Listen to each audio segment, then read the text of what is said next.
into the environment called DDT. Now this pesticide was sprayed onto farmers' fields and it's made its way into the waterways and then up the food chain through bioaccumulation. Now this pesticide didn't directly harm any of the birds, but what it did was inhibit their ability to uptake calcium. Now we all know calcium is really important for keeping our bones nice and strong, but for birds it's really important for producing strong eggshells. Now with this lack of calcium in the birds' diets, they were producing very thin and very brittle eggs. So thin that when the parents went to go incubate them, they'd actually end up unfortunately crushing them underneath their weight. With no new babies to replace the older and dying generation, these birds did see quite a large decline in their population sizes. But thankfully, scientists realized that DDT was the cause of the problem, and it was banned in North America. These birds were then put onto the endangered species list, and through conservation efforts, their population size began slowly rising. In 2007, they were officially removed off the endangered species list, and just recently they were actually removed off the species at risk list. And they have made a pretty good recovery. So that just goes to show you how good conservation can be for protecting these beautiful animals. Now, as you guys were walking around safari today, you may have noticed that a lot of the birds we have are actually in pairs. And this is because we have a pretty extensive breeding program here. Now, of course, with this breeding comes lots and lots of babies. So I feel it's only fitting that the next bird that's coming out is the answer to that age-old, kind of awkward question of, where do babies really come from? Here is Euro, one of our European white storks. Now as Euro is flying around for us today, I want you guys to notice some of those key features, like those skinny orange legs and that skinny orange beak. Now these are both great indicators that this bird is actually not a raptor, but is instead a wading bird, which means that they'll walk very slowly through rivers and streams, making sure not to stir up any sediment before reaching down and grabbing some of their prey with that sharp beak of theirs. And their prey includes crustaceans and small fish. Now these birds actually migrate from Europe down to Africa and then back up again, and this does take about 9 months, which is why they're often associated as the carriers of human babies, as this is the duration of a normal human pregnancy. These birds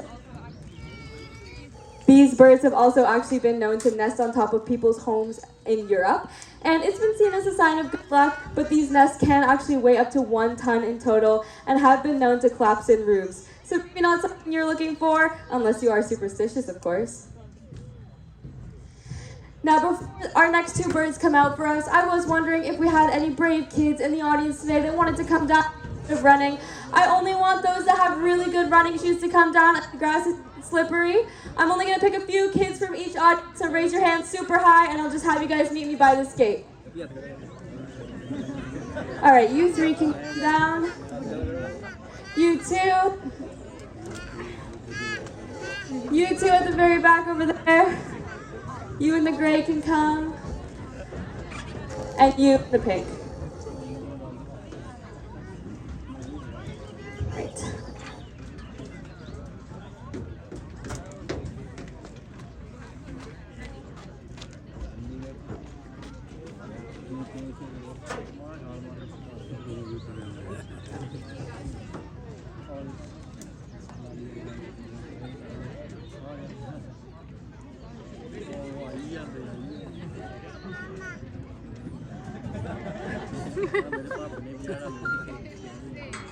All right. Now you guys are super brave because I didn't tell you what we're actually going to be doing down here today. Not to worry, you'll come back in mostly one piece. Do you guys see that stone wall at the back of the field over there? You just want to run down there, stop and make a line, okay? Go for it. Let's go down. Now, as you guys have guessed, we're going to be racing. Now, as you guys may have guessed, we're going to be racing some birds today, which may seem a little bit silly, but coming up from your left is our pair of black vultures, Donovan and Dyson. Now, these guys are really fast in the air, as you can see, so you may be wondering, why are we doing a race? These birds are scavengers, and they have flat feet, which makes them really good at running. We're going to show you guys just how fast they are with a little race here. Now, volunteers. Right, I have some rules for you guys, so super important, everyone's listening. The most important, if I'm going to be standing, Make sure you guys run on the left side of me, okay? So stay on this side of the field. You guys can run back to the gate that I let you in at, and just make sure you run as fast as you can. Got it? All right, audience, do we have any support for our brave volunteers?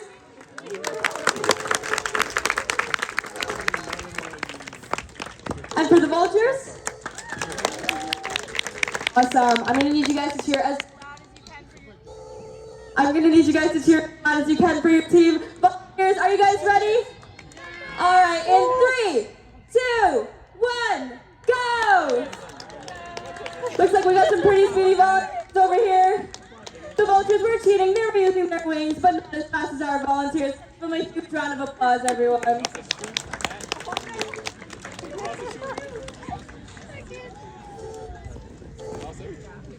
Now you guys can all go home and brag to your friends and family.